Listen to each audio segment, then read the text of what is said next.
All right, here's another clip that I thought was interesting. So let's hear this woman's story.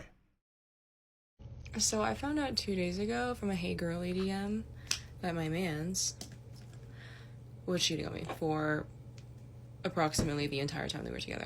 I'm just sitting here thinking about the physical repercussions it has left me. I've had multiple mini panic attacks, which I don't have. I've never really had one, but my heart will randomly just start racing and then I just start sobbing. So that's fucking awesome, and it just feels so tight in my chest.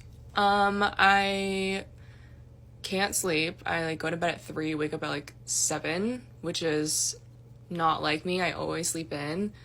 And I have absolutely no appetite. And yeah, for as long as I live, that man will suffer, and I'm determined. So I found So, um, a few things. I mean, it is what it is. I'm more thinking about F men. I always. This is the thing where. Here's the thing, right? You always hear the story, or that ideology when women say, "Oh, all or men are shitty." But then when men say, "Oh, not all men," well, they said, "Oh, if you're not part of these men are shitty, then you shouldn't be saying nothing because I don't know, whatever reason, you know." But this is the thing where you flip the when you flip it around, women will say, oh, "You can't say all." It's always ridiculous. Instead of focusing on the one man that she dated, that is the caption that she put on the video. F men. It's ridiculous. It is ridiculous. But let's break it down. Let's listen to it and let's break it down a little bit. I found out 2 days ago from a Hey Girlie DM that my man's was cheating on me for approximately the entire time they were together. I'm just sitting here thinking about the physical repercussions it has left me. I've had multiple mini panic attacks, which I don't have. I've Two things, right? One, I will say this: you have to recognize who you are attracted to. It will say this: if you are attracted to toxic men, there will definitely be some toxic traits in you. So this again, this is why I say, being attracted to toxic men is a red flag, because most likely it represents some toxic traits in you, which this woman most likely has some toxic traits, which will bring chaos to a good man's life.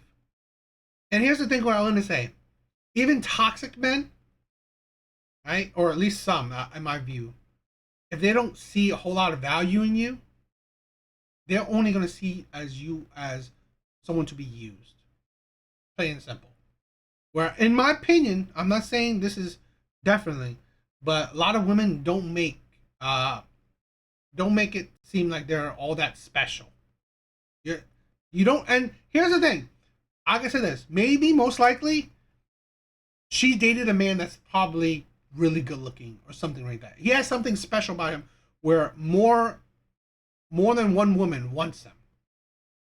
So he could be tall, charming, good looking, whatever. Okay.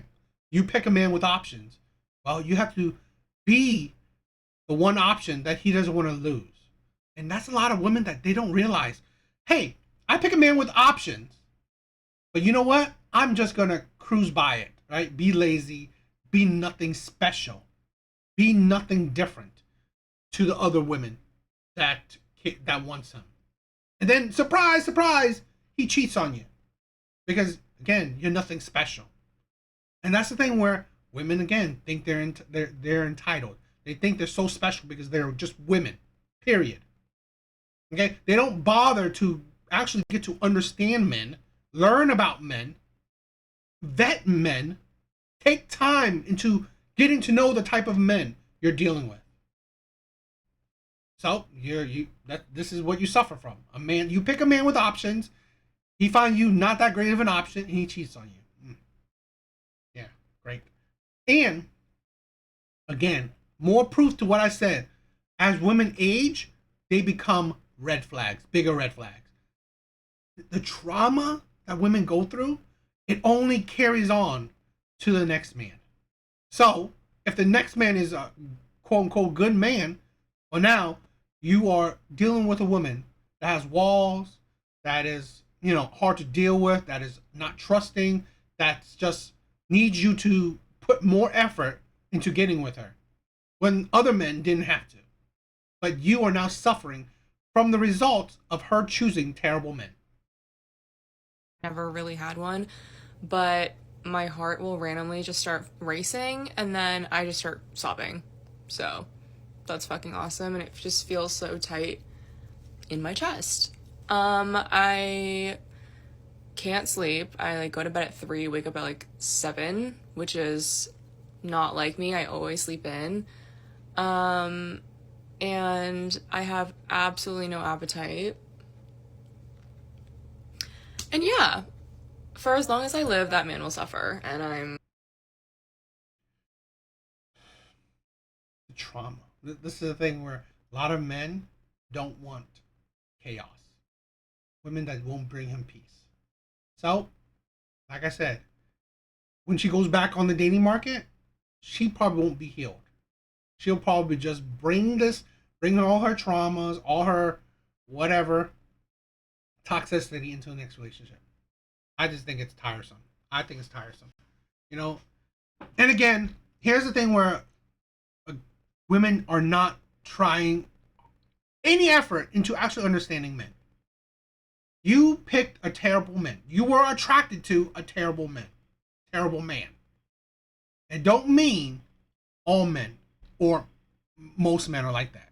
It's not. So F men is ridiculous. I just think that was annoying. That's annoying because again, I hate that shit. Because you don't date all men. You don't date a lot of men. So you don't know. And this is the thing where women have to actually put in some kind of effort into vetting men properly. Putting actual effort into, you know what? Getting to know the man. See red flags before you actually, get into the boyfriend girlfriend stage. But what can I say? They don't put in that effort. They don't care. So I don't know. What do you guys think?